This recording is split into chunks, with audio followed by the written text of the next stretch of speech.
Hi, guys. Welcome, welcome, welcome. So, we're going to try to work out all the technical difficulties that we always have before the show. But thank you for joining Chemo Glow, where the glow doesn't define me, I define the glow. I'm looking here on our Facebook page and I'm trying to make sure that you guys can join, but it doesn't look like we're joining an event. So, if anybody's on here, please make sure that you go to your Facebook page and make sure that we're able to see that we're going live, because I didn't even get a thing that said, hey, we're going live right now. So, but it's up there. We're coming through. Please make sure you share, like, don't do the watch parties. What happens with the watch parties is I cannot see you if you're making a comment. So just share and then come on. You can also catch this later on our YouTube channel, Chemo Glow. Please hit the subscribe buttons. If I can get as many people I have following on Facebook, that would be great for my subscribers. I only have 18. I have more people listening. So please subscribe, review, like. We got a couple of people in here. I hope you guys can hear us. You said hello, so let me know if you can hear me before we get started. And was it hard for you to get on? Thank you, Sarita. Thank you, Sharon. I'm glad you guys are on here. I appreciate it. Well, today is going to be very interesting because I have a long time friend, now family. She's a nurse who happens to be a nurse. And I wanted to talk to her about the three big C's: cancer, COVID, and care. What do you do when you're dealing with cancer in a COVID world? And the person that cares for you can no longer be by your side. Nurse Arica shares her experiences about caring for the patient and being that bridge between the caregiver and the doctor. She makes sure that none of her patients are ever alone when they're going through. So the three big C's combined is nothing that we thought we were going to see in the year 2020.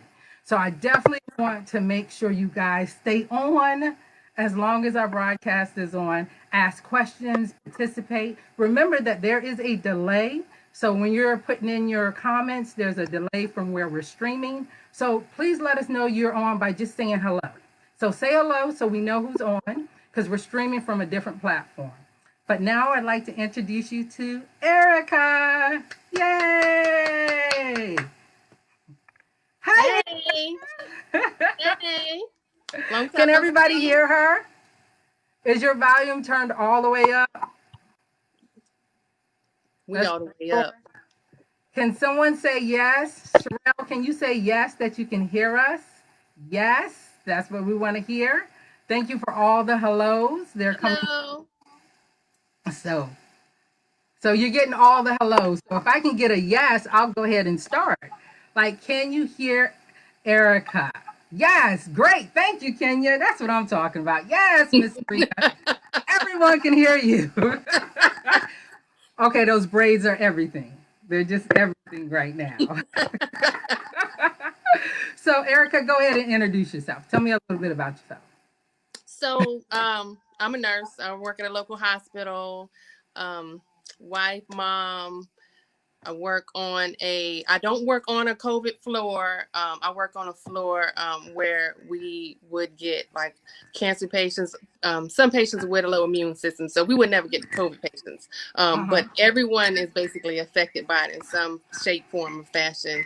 Um, yeah, So, a nurse. I've been a nurse for a long time now.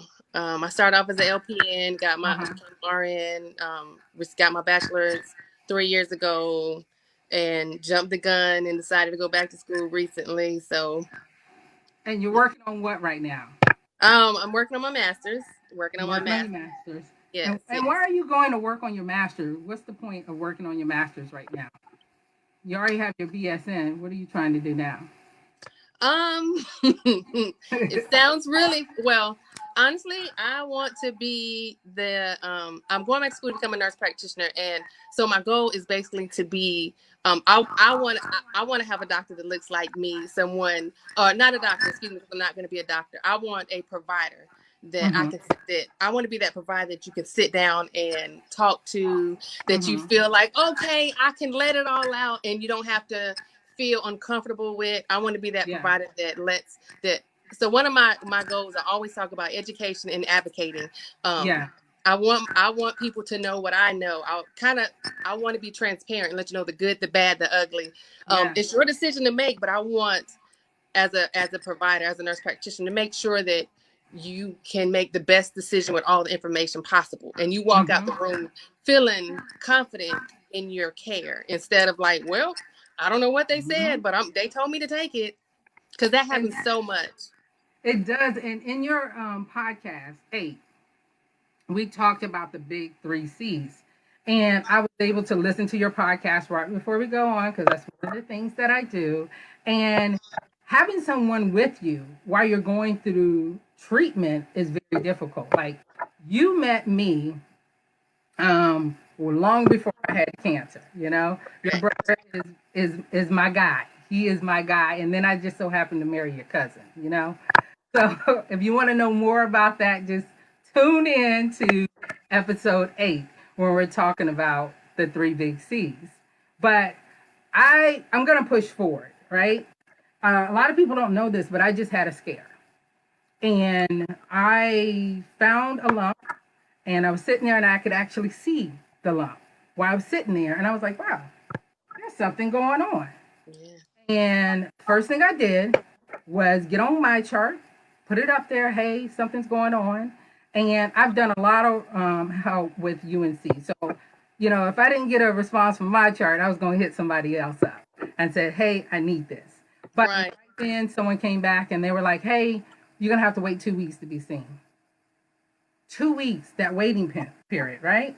So I'm calling, I'm telling you, I told a couple of people, look, this is what's going on right now. And I decided to go ahead and reach out. And they was like, look, we're going to go ahead and get you in. So when I got in, I had to have a biopsy done. And the first thing my husband asked me, who's always by my side, can I go? Can I go? And they said no. He can be downstairs. He can be in the parking lot. But no, he can't be here. And he's used to being by my side. So when I'm hearing the news that, hey, it's a new finding, I'm used to him answering those questions or listening. So now I have to sit here, take it all in. And now I have to sit here and actually make sure I'm able to tell him what's going on. Because I tried to call him, but I couldn't. They're doing the ultrasound and all that good stuff. And they were like, look, you need to call the surgeon. You need to do this, right? So I'm calling you. I'm saying, hey, this is it. This is what they found, blah, blah, blah. Now I have to wait to see my surgeon. And now I have to wait to see, to get the biopsy done. But then I called and I was able to be seen the next day. So your experience when people come in and the loved one asks you, can you, your favorite nurse, someone's saying you are their favorite nurse. How do you handle that when someone is saying that they can't have their loved ones there? Well, you just do the best you can. Like, you try to comfort them as much as you can, whether it is having them on the phone. A lot of times people want you to answer all their questions for them, and I don't have all the answers. I'm a big advocate for making sure that the doctor talks to the patient, or as far as like having the doctor call the family member. So it's a lot of times it's just about listening and seeing what they need, which may take some time, it may not, but you have to. Everything isn't just nursing is not just task oriented. It's a lot more than just that. So for me, it's you got to see what they need at that time. Whether it's you just sitting there with them for a minute, I've just held a hand, I've prayed, I've called family members. Now I'll tell people like I can't give you but so much information because that's above my scope of practice. That has to be done by the doctor. But a lot of times it's just a listening ear that they need. So every individual case is different. Yeah. You just kind of take it for what you mean. You take it, like I said, you take each case for what it is and just go with it. However I'm feeling at that time, that's what I give. I tell people, you gonna get me all day long, whether it's you want it or not. So I mean, I give them what's on my heart, and I feel like I always tell people, whatever Jesus told me to say, that's what's coming out. That's what's coming out. Yes. That is like so amazing. You get it from your mom. You really do. You get it from your mom. You've come to care for me during the time that I had surgery.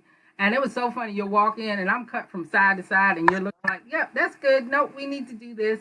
But just having a good nurse by your side, actually, it was a nurse practitioner that told me to get a second opinion and told me to get that second opinion because she was like, no, it's in your lymph nodes. You need a little bit more than what they're saying right now. So I got that second opinion. And then even my nurses during the past week or past 2 weeks that I've been going through this, only one was not my favorite. Only one.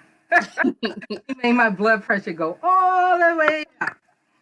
And that's a side note I'll tell you about later. But But you had to experience that, like doing it by yourself. You know, like you said, you're used to him being there right there beside you because what you don't hear, normally that person that's with you hears it. Yeah. So that's one of the things right now where only one person.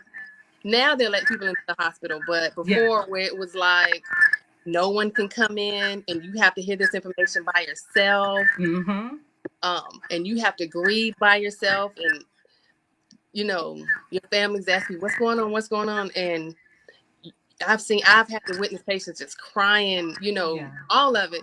And so you experience that firsthand. You're like, I have to go through all this by myself. And I'm not used to that. When I tell you, your cousin is glued by my side, they look before they look for me. So that was a scary experience to go through that and not have him there. And now I kind of feel like how people feel when they don't have someone right beside them. Right. And we did our podcast in April. I had asked you, how long have you been treating COVID patients, or how long have you known of COVID? And at that time, you were like, we've been dealing with it for 6 months. And that was in April.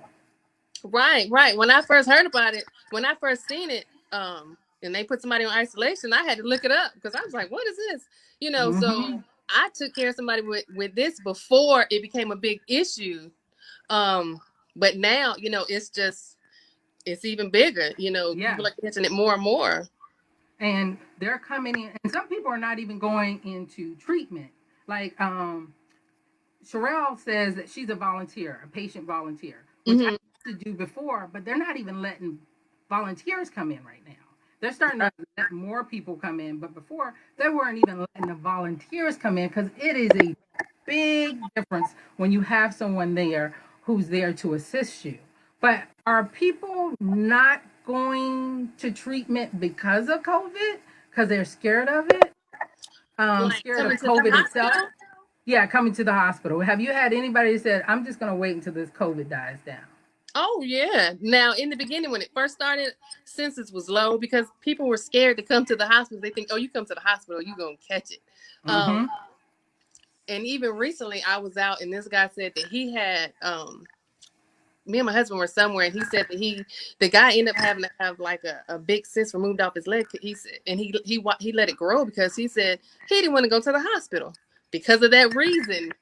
Had he went earlier, it probably wouldn't have affected him as bad. But you don't see it now. Yeah. You don't see it as much. But when it first came out, census was low. Unless they were like critically sick, they didn't come. They did not come. Do you think that's going to hinder some care that's out there? Hinder people getting the care that they need or need? I think it did at one time. Now things are kind of coming around, going back to normal, or going back to, I guess you would call it the new norm. Yeah. Oh, that sucks. This new norm sucks. So let me tell you, 2020 can go in, just foul what? Yeah, just foul it away. 2020. Just go all the way left.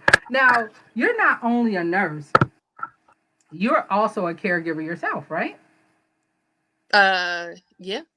Being a caregiver and making sure that everything's taken care of. When you go into the appointments with your loved ones, do you tell them that you're a nurse? No. Right when you come in? No, you get Yeah. treated differently. No, I don't. I really don't even say anything. I don't unless I have a question or Mm-hmm. people treat you differently when they find out that you're in the healthcare field. It's almost like they're on edge. Really? Yes, because they don't want to. They feel like you're critiquing them, and I'm Uh-huh. not because I don't know everything. Mm-hmm. I'm number one. I don't have your education. I'm not that doctor.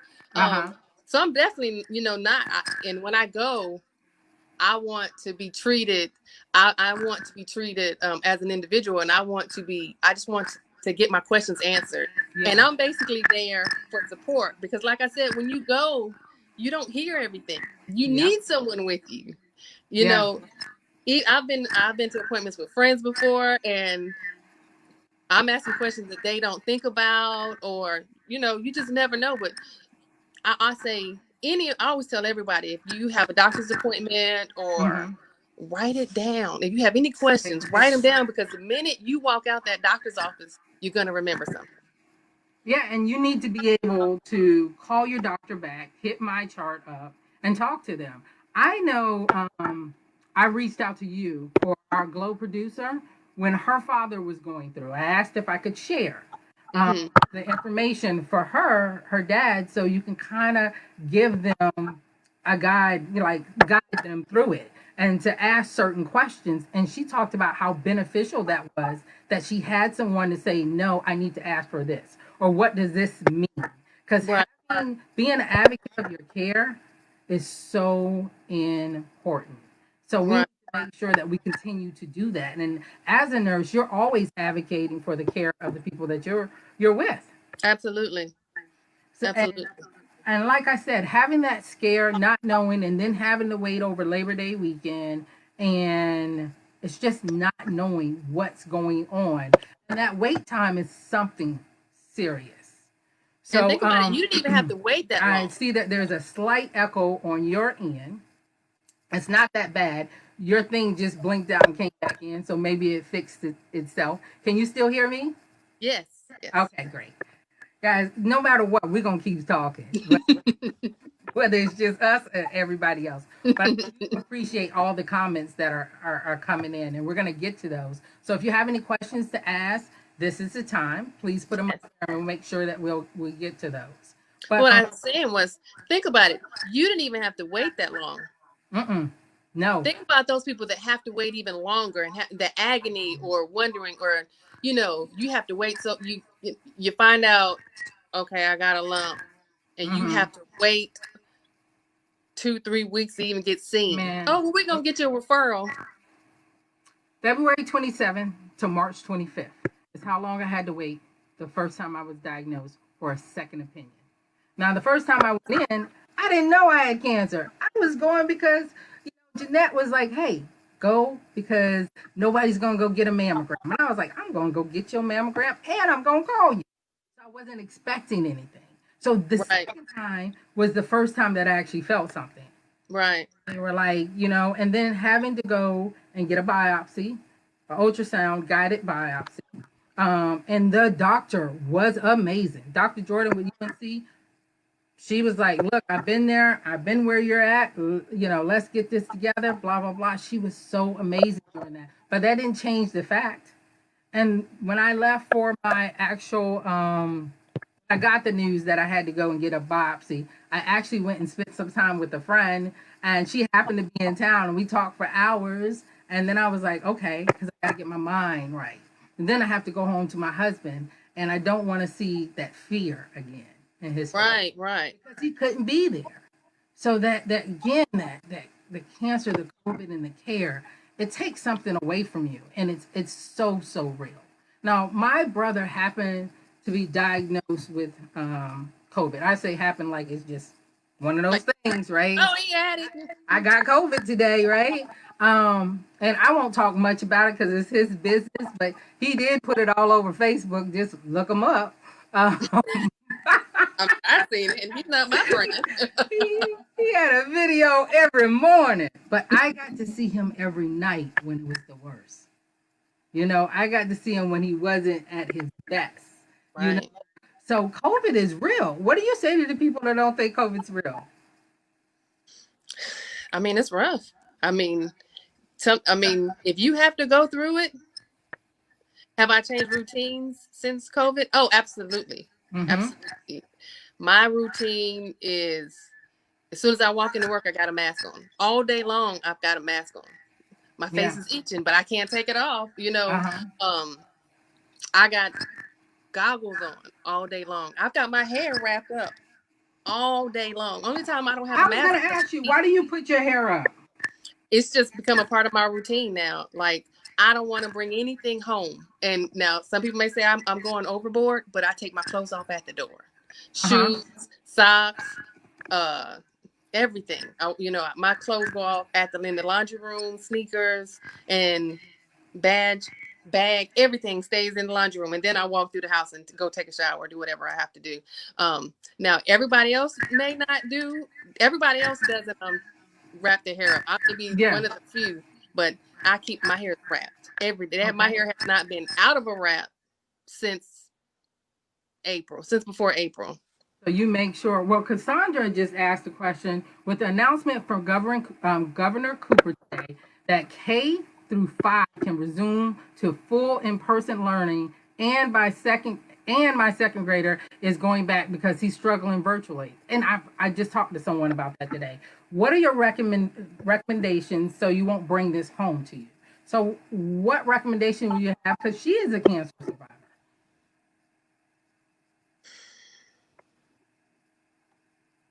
I mean, you can just be as safe as possible. Mm-hmm. You have to limit your interactions with other people as far as she has a second grader. Is that what she's saying? Mm-hmm. Her second grader is going back, and because of virtual learning, um, he's got to go back. A lot of people are struggling to be at home because what I'm hearing is that when you're learning from home, the parents also have to be there. Absolutely. And I applaud all the parents out there because, like I said, I don't have to do that. I don't, so I applaud the parents that are at home with their kids right now.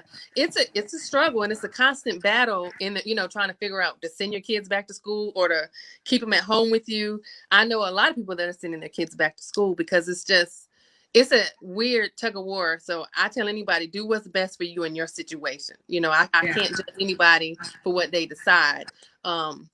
But in her case, because She now is and a then that's the cancer thing: are the survivor. kids gonna have to wear masks when they go back? Are they gonna have to keep these masks on or not?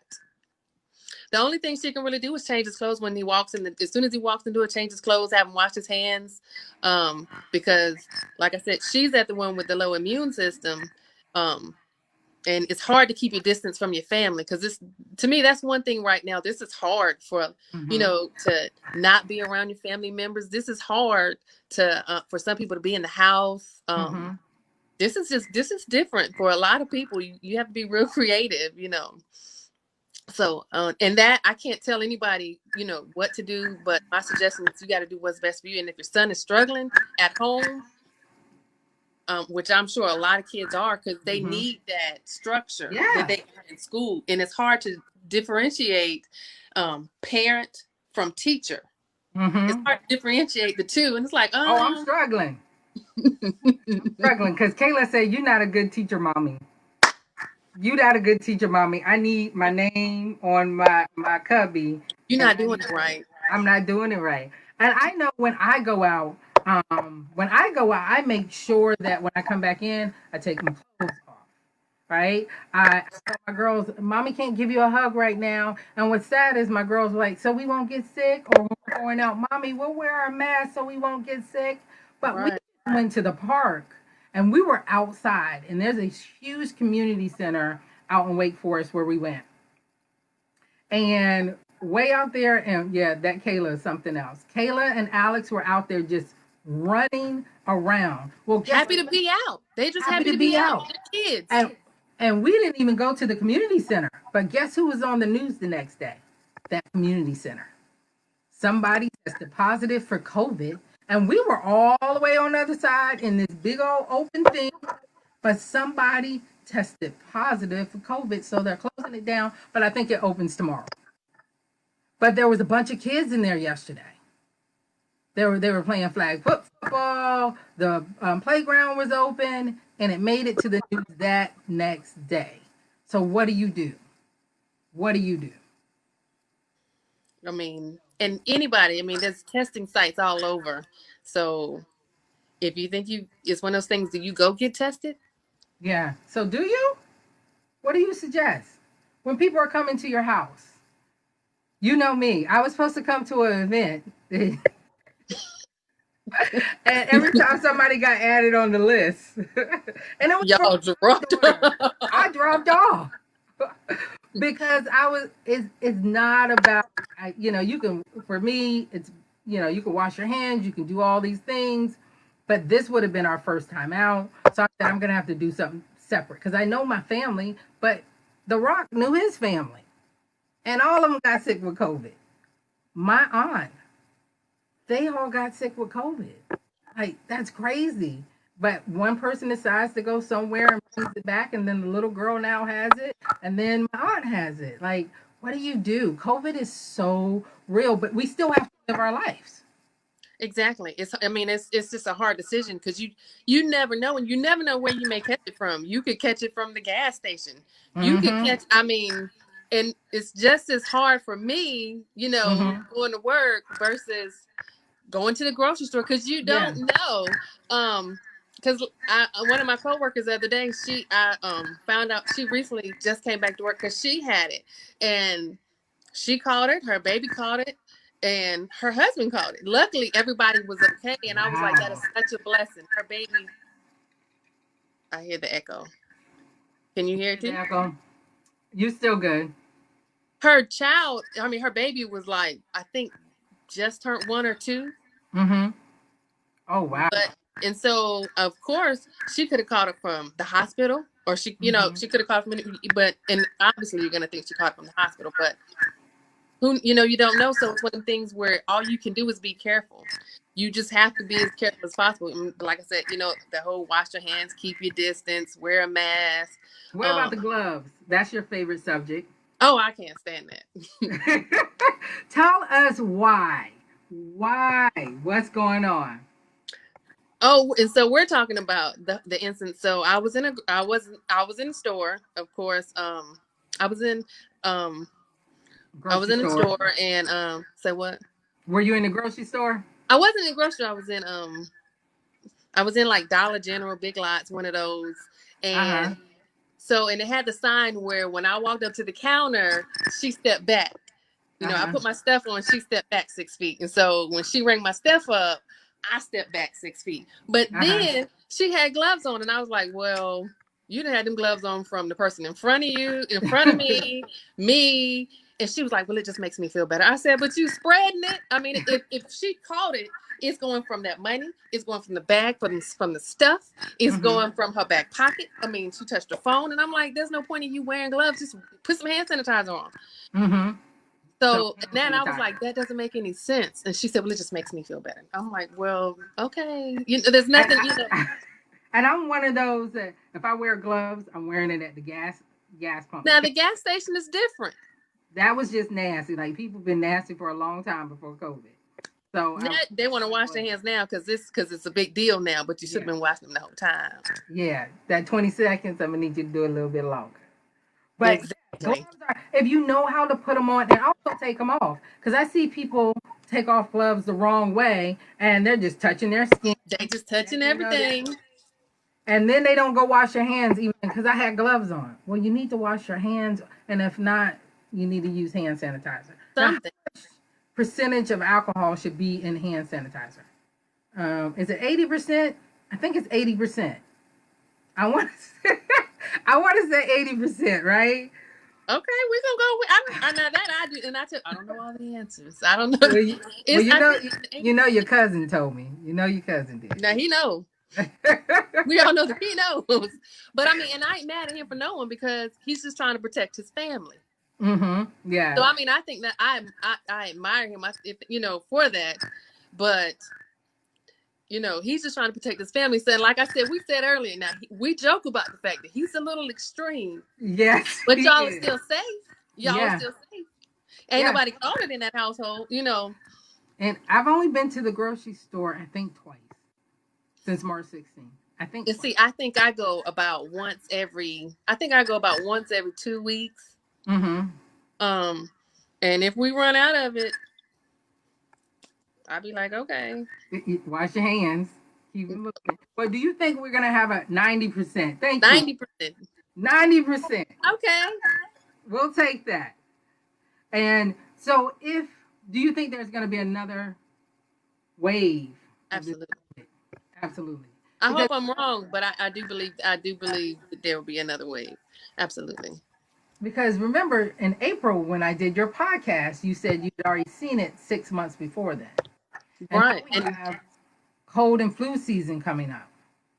And with so absolutely. the season, do you think it's going to be important for everybody to get their flu shots, or is it going to be hard to distinguish between COVID, between if you have It's already a lot because it's already hard to distinguish, because somebody may have all the classic symptoms from the chest Mhm. x-ray to the cough, the fever, Mhm. but they come up negative. So you can Yeah. have a lot of like false positives. Okay. So the doc or a lot of times they have fever with unknown origins, and so you're trying to figure out what you're fighting. Is it viral? Is it bacterial? How do you Mhm. fight it? Now when flu season comes, I think it's gonna be a big. Really? I mean, that's just my personal opinion, but I mean, we made it through last year. I guess we just had to make it through again. We're gonna have to make it through again. Now, have you been exposed to COVID? Been told that you've been exposed to COVID as a nurse? Have I been exposed? Yes. Yes. Okay. Like, um, yes and no. I've been, Okay. like I said, I don't work on a COVID floor, Mm-hmm. but you're gonna always have one or two that falls through the cracks where, we think they have all the classic symptoms, so we test them. We've Mm-hmm. been in the rooms, and then they come up positive later, and then we have to go and alert everyone who Mm-hmm. was in that room. Hey, that person tested positive. Um, so have I been Exposed? yes, exposed? Yes. Have I had any symptoms? Have I no. No. And I mean, and like I said, I just thank God for that.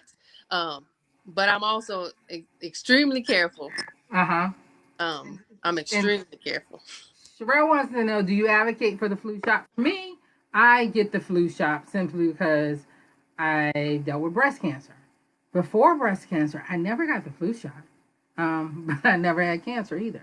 But that's one of the things, getting that on top of all the side effects and all the things that I have going on, that's a lot. So do you advocate for the flu shot? Um, Depending on, I don't advocate for the flu shot. I ask.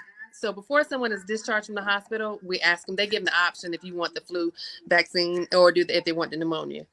Mm-hmm. Now if they are a little, if they have a lot of different comorbidities, or if they have Mm-hmm. immunocompromised, then yeah, I do.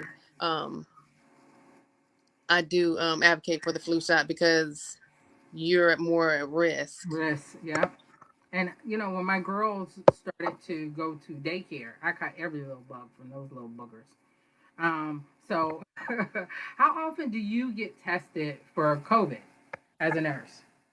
I have not been tested for COVID. Okay. All right.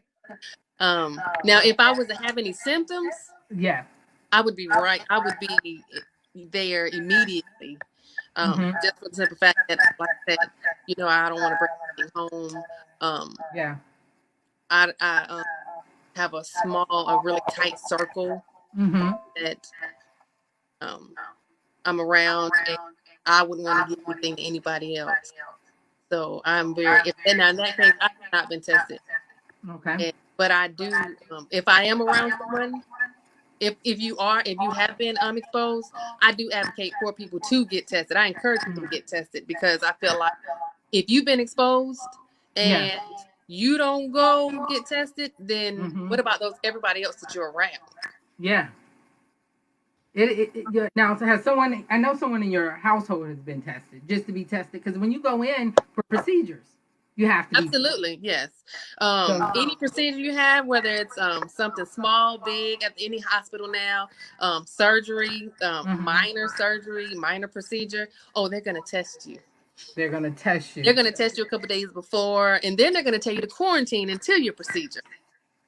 and that means you need to quarantine and be out Again, of the stay home. world. Stay home, right? Yes. Um, I was just told that the echo is getting louder. Guys, is the echo loud coming from our audience? Just let me know. Let me know if you can still hear that echo because we're hearing it on our side, but not necessarily when it come through on your side.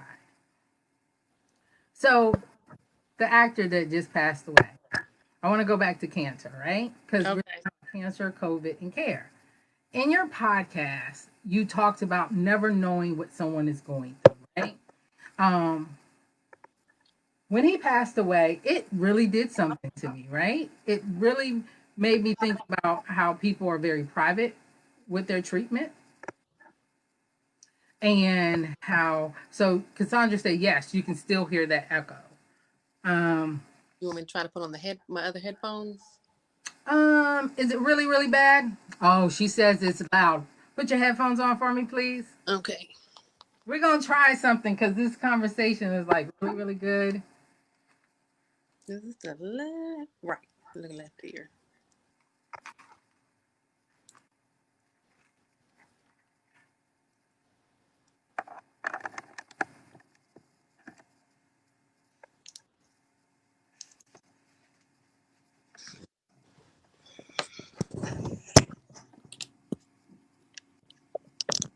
Give us a second, guys.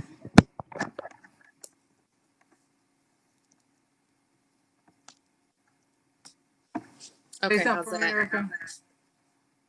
Is that better? Mine is not coming through. Can you hear me, Erica? Yes. Can you still hear me? Yes. Okay.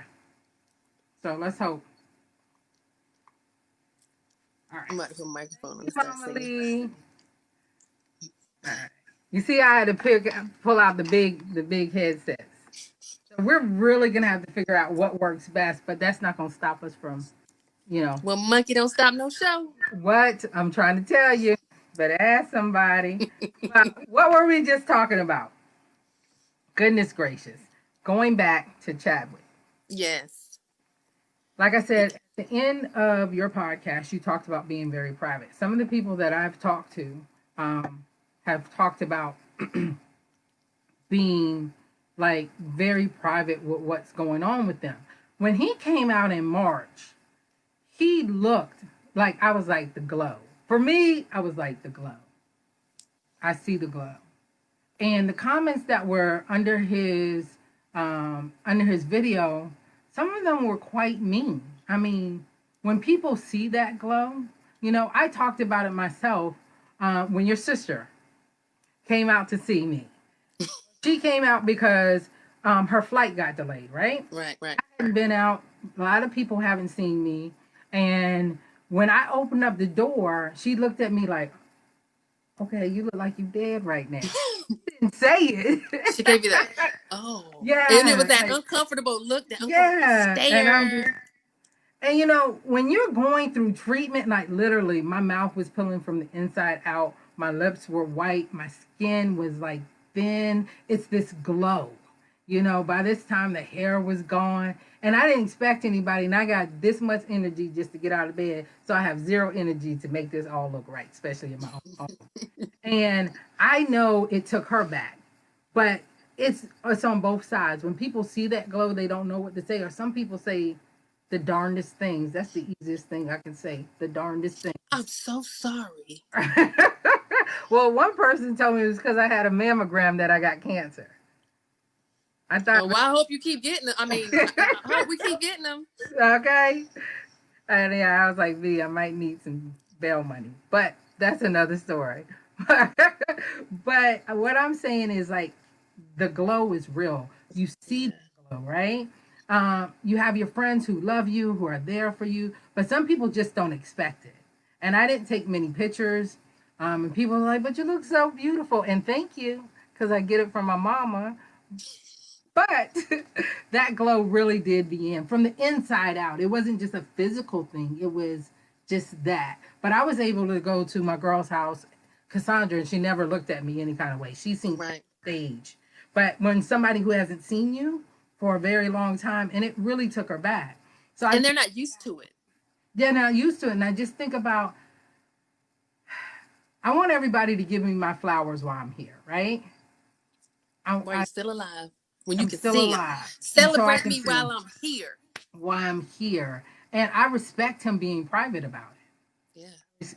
I really do respect that.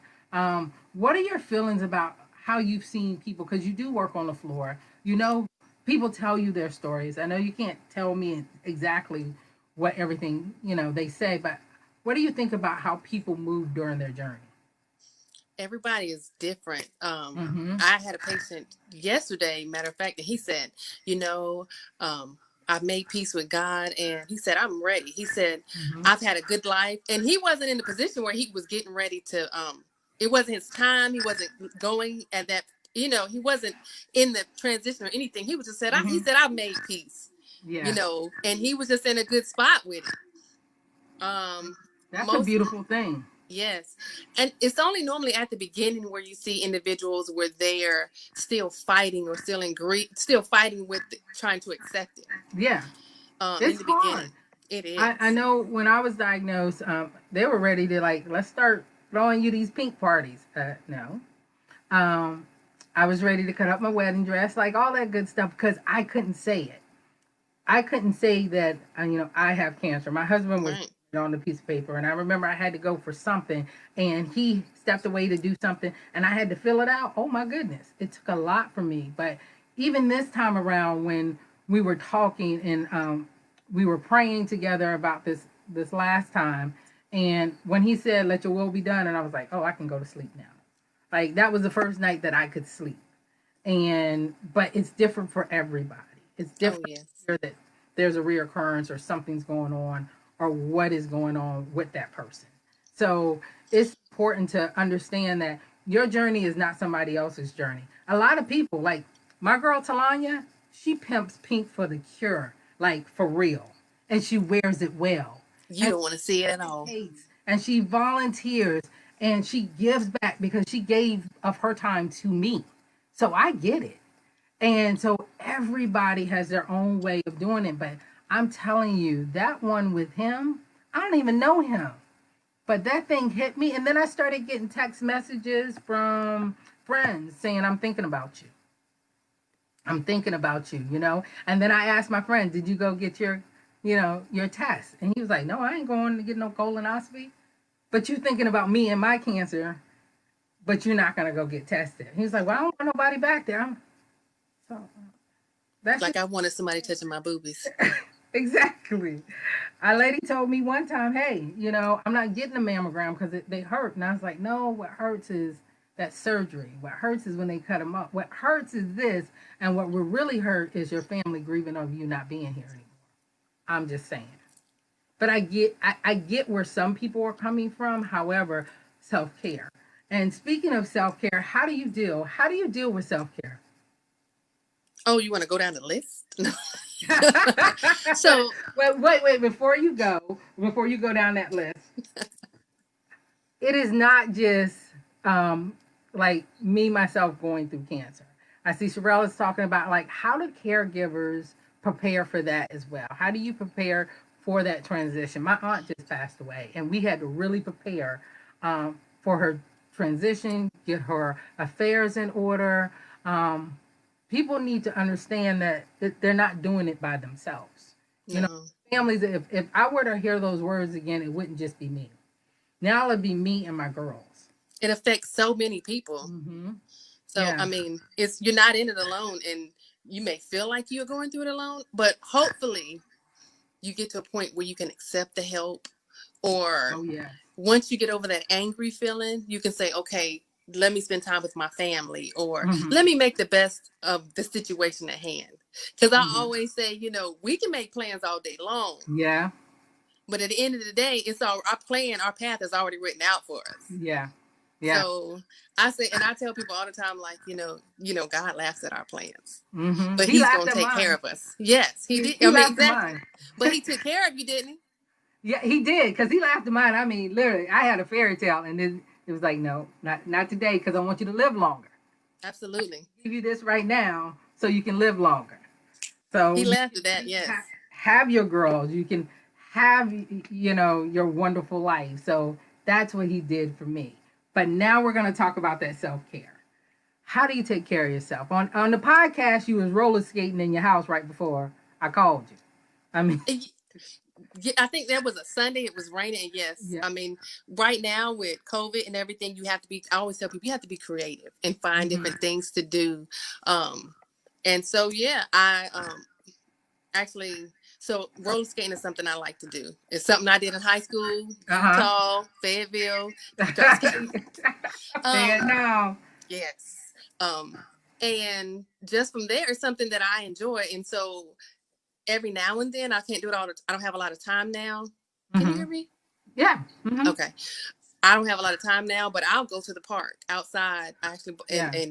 and go roller skating. It frees my mind. It's something I have to do for me. Yeah. I started journaling. Um and I think I showed you I've got pens, I've got journals, I've got stencils. Uh-huh. I write it down. Yeah. When I leave work, Uh-huh. I leave it at work. That's a big thing. Um I'm very open. I am just as silly as I am right now. I mean, probably at work. I'm probably just as I am at work. Um, Uh-huh.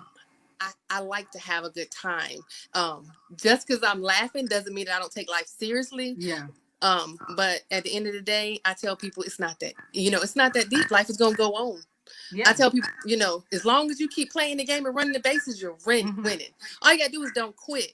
Yeah. So whatever, everybody's self-care and mental health is different, but Yeah. it's something that's very important. And you have to have a healthy mental health. I have to have a healthy mental health in order to be a nurse, to go to school, Yeah. to do everything, because I can't pour out of an empty cup.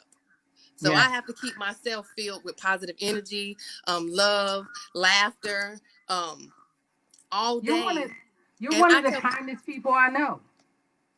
You one of are the truly one of the kindest people I know. That's why I get you to give me your schedule so I can call you when you're not at work. Because I don't want to bother you when you're working. But you're one of the kindest people I know, and you don't just do it for yourself, you do it for others. You oh know, yeah. little hand sanitizer kits to give to everybody and their mama. Until you get on my bad side. Now you know what my one of my phrases is now. We know what Tupac said. Yeah. You know.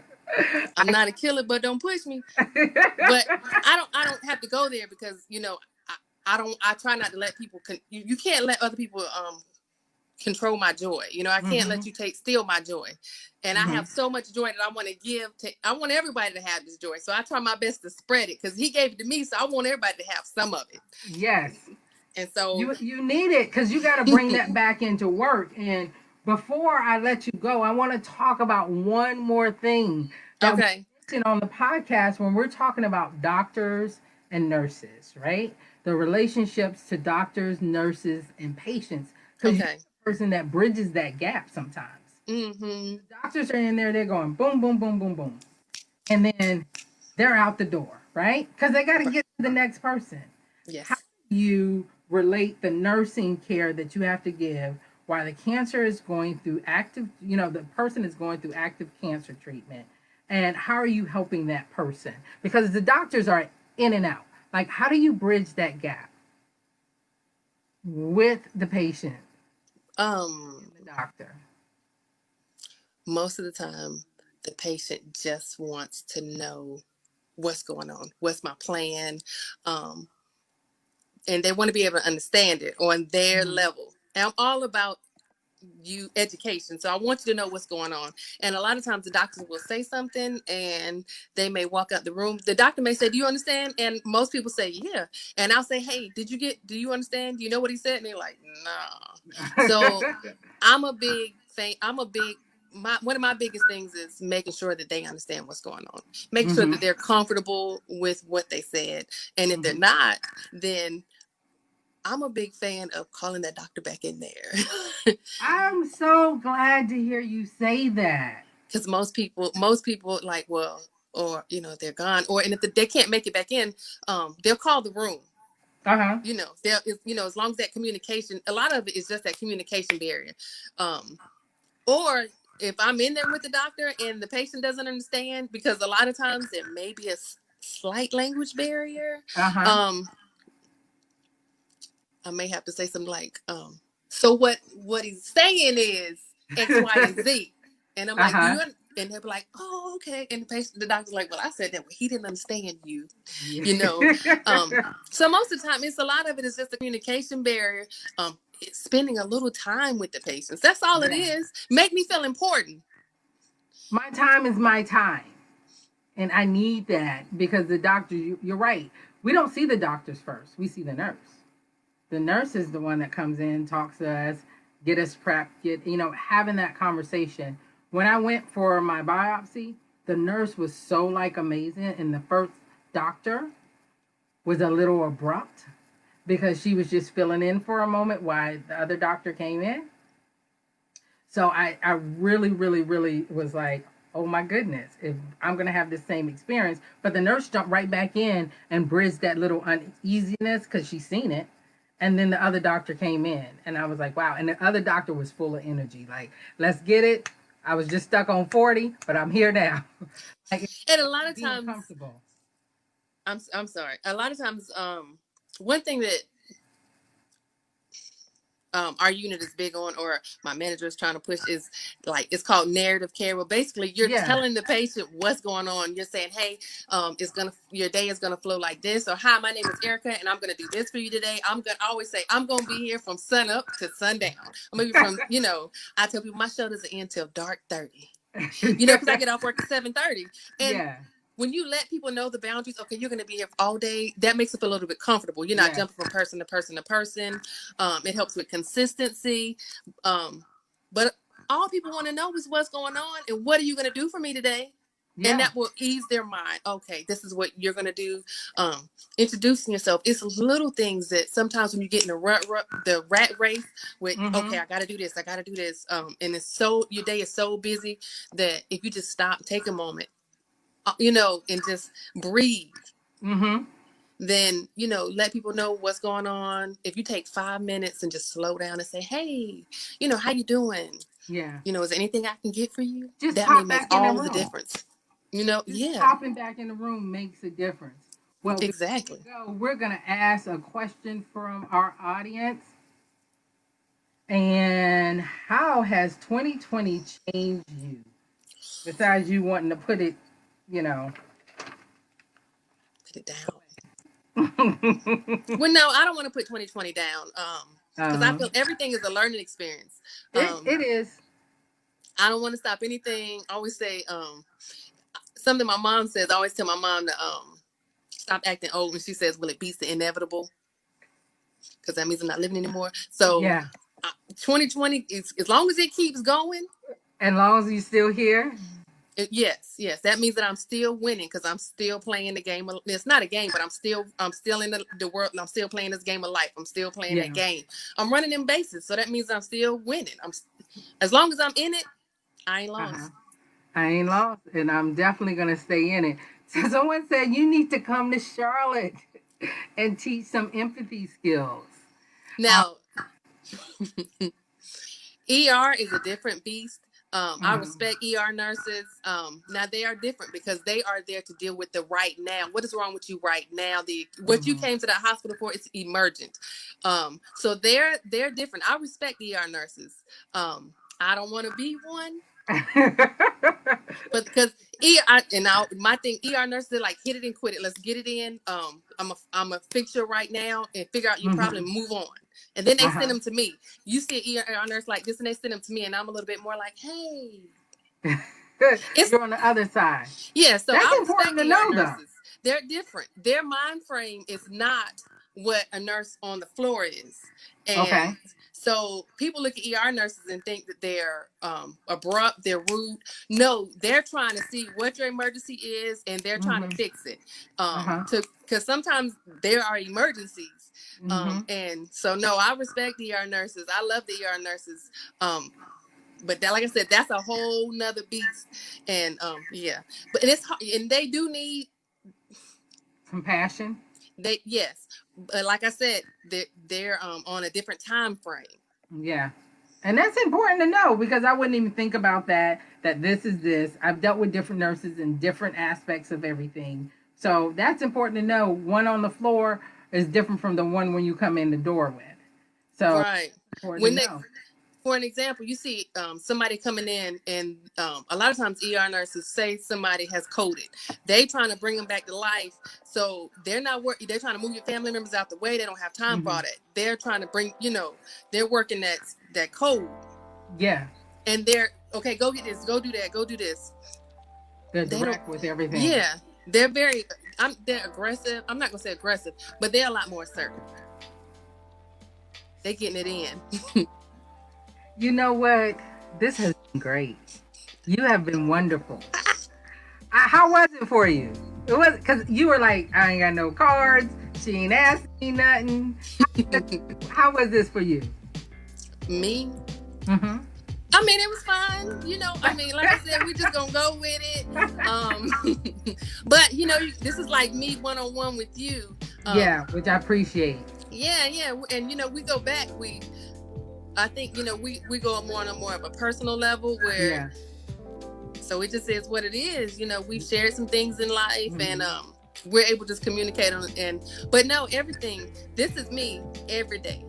Every single day, which I appreciate all the time. Well, I want to thank you again for being my guest. I'm going to have to come and have you on again when I do a round table. And I'll see you soon, Miss Arica. Don't go off the screen, but I'm going to pull you out, but just stay right there. Guys, I hope you enjoyed Chemo Glow. 57 minutes of chatting it up about the 3 big C's, cancer, COVID, and care. Please join us again when we do our next live that's coming up. And that's going to be who takes care of me when I'm talking with a caregiver. So the glow doesn't define me, guys. I define the glow. Thanks a bunch. Bye.